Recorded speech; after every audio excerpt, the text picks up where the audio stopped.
നദിയുടെ തീരത്തൊരു നാൾ തപസിരുന്നൊരു രാജൻ. ഞാനും അക്കാഡമിയിൽ പഠിച്ചു കഴിച്ചല്ലേ? ഒരു പ്രയോജനമില്ല. 5 കൊല്ലത്തേക്ക് പാട്ടും പടവുമൊക്കെ നിരോധിച്ചിരിക്കുകയാണ്. പത്രങ്ങൾ പഠിക്കാറില്ലേ? പിന്നെ പാടി രസിക്കാം, അത് നിരോധിച്ചിട്ടില്ല. പഠിക്കണോ? നമസ്കാരം.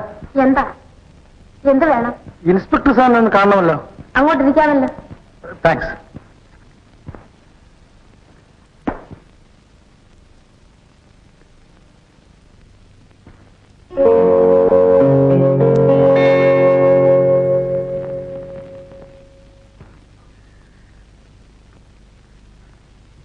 ആരാ മനസ്സിലായില്ലല്ലോ. സാറിന് എന്നെ മനസ്സിലായില്ലേ? ഇല്ല, ഇരിക്കും. സാറ് നിജമായിട്ട് പറയാനോ? സാറിനെ ഓർക്കുന്നില്ലേ? ഞാൻ നിങ്ങളെ കണ്ടിട്ടേ ഇല്ലല്ലോ, പിന്നെ എങ്ങനെ ഓർമ്മിക്കുന്നത്? 4 ദിവസം മുമ്പേ മലപ്പുറത്ത് വെച്ച് നമ്മൾ കണ്ടില്ലേ? മലപ്പുറത്ത് വെച്ചു? അയ്യോ, അപ്പൊ നമ്മുടെ കയ്യിൽ നിന്നും സ്വർണ്ണം വാങ്ങിക്കുന്നത് ഓർക്കുന്നില്ലേ? സ്വർണം?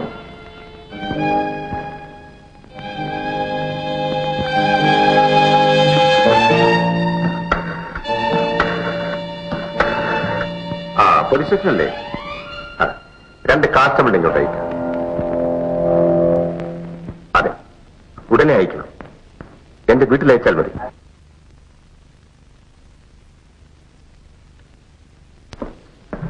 അല്ല, ഇവിടെ വന്ന് നിൽക്കുകയാണോ? എവിടെയൊക്കെ അന്വേഷിച്ചു? നിങ്ങൾ ആരാ? ഞാൻ ഇദ്ദേഹത്തിന്റെ അനന്തരവനാ. ഈ മനുഷ്യൻ കൊച്ചിയിൽ നിന്നാ. തലയ്ക്ക് നല്ല സുഖമില്ലാത്തതുകൊണ്ട് ചികിത്സയ്ക്കായി കൊണ്ടുവന്നതായിരുന്നു. പെട്രോൾ ഒഴിക്കാൻ വണ്ടി നിർത്തിയപ്പോ ഇറങ്ങി ഓടിക്കളഞ്ഞു. ഓഹോ, അപ്പൊ തലയ്ക്ക് സുഖമല്ലെന്ന് ഞാൻ വിചാരിച്ചത് ശരി തന്നെയാണല്ലേ? അതെ. ഇയാളെ പോലീസ് സ്റ്റേഷനിൽ കൊണ്ടുപോകാൻ 2 പോലീസുകാർ വരാൻ ഫോൺ ചെയ്യായിരുന്നു. അയ്യോ വേണ്ട സാർ, അദ്ദേഹത്തിന് ഞാൻ കൊണ്ടുപോയിക്കൊള്ളാം. കണ്ണ് തപ്പിയ വണ്ടികളെ എഴുന്നേൽക്ക്.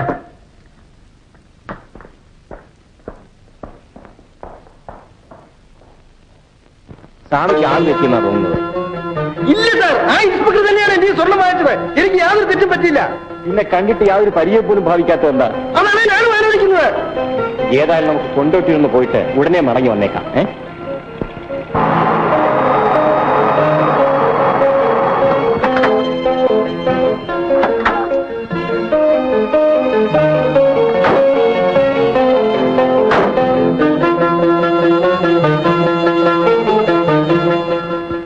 പിന്നെ ഞാൻ പറഞ്ഞെന്നെല്ലാം ഓർമ്മയുണ്ടല്ലോ? ഉണ്ടോ?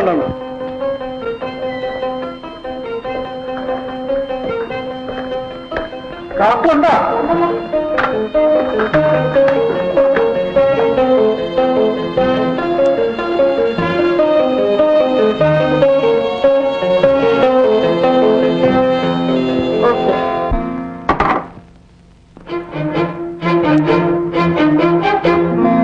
വരൂ, ഇങ്ങോട്ടിരിക്കൂ. ഞങ്ങൾക്ക് മറ്റേ ഡോക്ടറെയാണ് കാണേണ്ടത്. ആര്? ഡോക്ടർ സുധാകരനെയോ? അതെ. അദ്ദേഹം വെളിയിൽ ഒരു പേഷ്യന്റ് നോക്കാൻ പോയിരിക്കുകയാണ്. വരാൻ കുറെ താമസിച്ചു. അപ്പൊ ഞങ്ങൾ പോയിട്ട് വരാം. നിൽക്കണം. നിങ്ങൾ ഇവിടെ ഡോക്ടർ സുധാകരന്റെ ചികിത്സയിലിരുന്ന ആളല്ലേ? അതെ, രോഗം ഭേദമാകുന്നതിന് മുമ്പ് തന്നെ അമ്മ അവനോട് വീട്ടിലേക്ക് പോന്നു. അതെ അതെ. ഓഹോ, നിങ്ങൾ അനന്തരവനാണോ? അതെ. ആ, എന്താണ് നിങ്ങളുടെ രോഗം? ഉദരരോഗമാണ്. ഏതാണ് നിങ്ങളുടെ നാട്? കൊച്ചി. കൊച്ചിയിൽ നിന്നും ചികിത്സയ്ക്കായി കൊണ്ടോട്ടി വരെ വരാൻ കാര്യം? അല്ല, ഇത് ആശുപത്രിയാണോ പോലീസ് സ്റ്റേഷനാണോ? അത് അമ്മാവൻ തന്നെ തീരുമാനിക്കുന്നതാണ് നല്ലത്. അമ്മാവനല്ലേ ഇവിടെ ആദ്യം വന്നത്. ശരി ശരി, നിങ്ങൾക്ക് ഡോക്ടർ സുധാകരനല്ലേ കാണേണ്ടത്. അദ്ദേഹം വരുമ്പോൾ വന്ന് കണ്ടുകൊള്ളൂ. വലിയ ഉപകാരം.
വേണ്ട.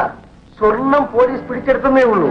ഞാൻ കാല് പിടിച്ച് അപേക്ഷിച്ചത് കൊണ്ട് കേസാക്കാതെ അവർ വിട്ടയച്ചു എന്ന് പറഞ്ഞാൽ മതിയല്ലോ.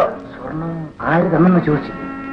അതൊന്ന് പറയിപ്പിക്കാൻ വേണ്ടി അവർ പഠിച്ച പണി 18 നോക്കി ഞാൻ പറയുമോ?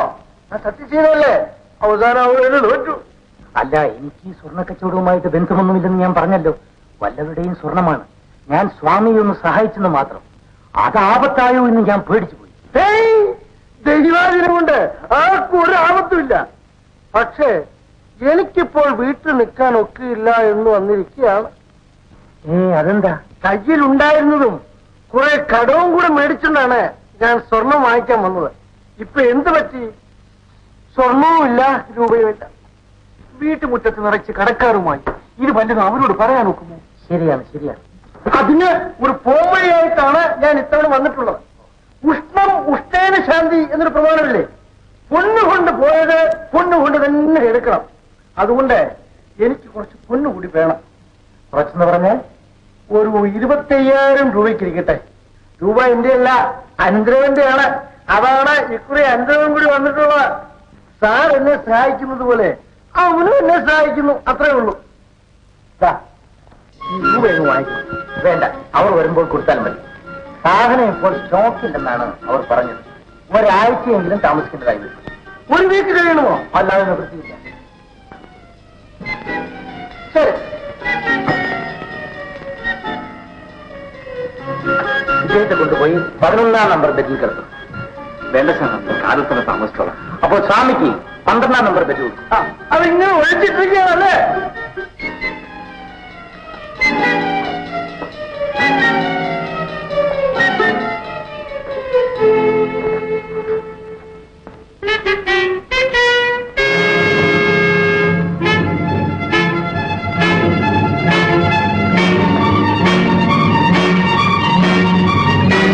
അല്ലേ ഈ ചെല്ലപ്പനാശാരി അല്ലേ?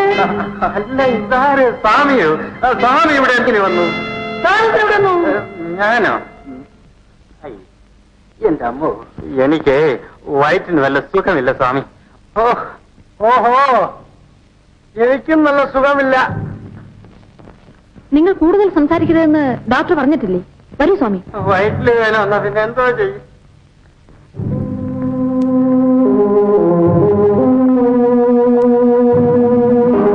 ചെല്ലപ്പനാശാരി ഇതിനു മുമ്പ് ചികിത്സയ്ക്ക് വന്നിട്ടുണ്ടോ? ഇല്ല, ആദ്യമാണ്. ഇനി കടന്നുള്ളൂ. ആരാ ഈ ചെല്ലപ്പനാശാരി? അല്ലേ, ചെല്ലപ്പനാശാരി അറിയില്ലേ? കൊല്ലത്തുകാരനാണ്. വലിയ സ്വർണ്ണക്കടയൊക്കെ ഉണ്ട്. അയാൾക്കും എന്റെ സൂക്കേട് തന്നെയാണെന്നാണോ തോന്നുന്നത്? ഇല്ലെങ്കിൽ പിന്നെ കൊല്ലത്തു നിന്നും കൊണ്ടോട്ടി വരെ ചികിത്സയ്ക്കായി വരണമോ? ശരി,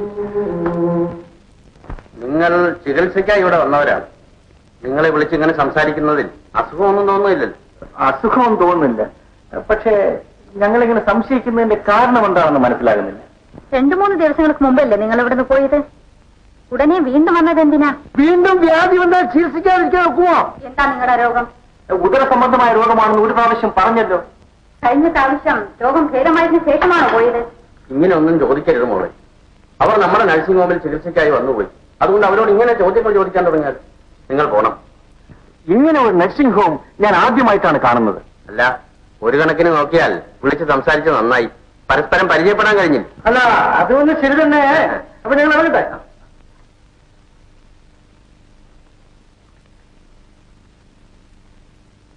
ഇതൊക്കെ നിന്റെ തെറ്റിദ്ധാരണകളാണ്. നീ ഉദ്ദേശിക്കുന്ന പോലെ അത്ര കുഴപ്പക്കാരൊന്നും അല്ല അവർ. എന്തോ എനിക്ക് വിശ്വസിക്കാൻ കഴിയുന്നില്ല. അല്ലെങ്കിൽ തന്നെ നീ ആരെങ്കിലും വിശ്വസിക്കൂ? കുഞ്ഞിലെ മുതലേ നിന്റെ സ്വഭാവം അങ്ങനെയാണ്.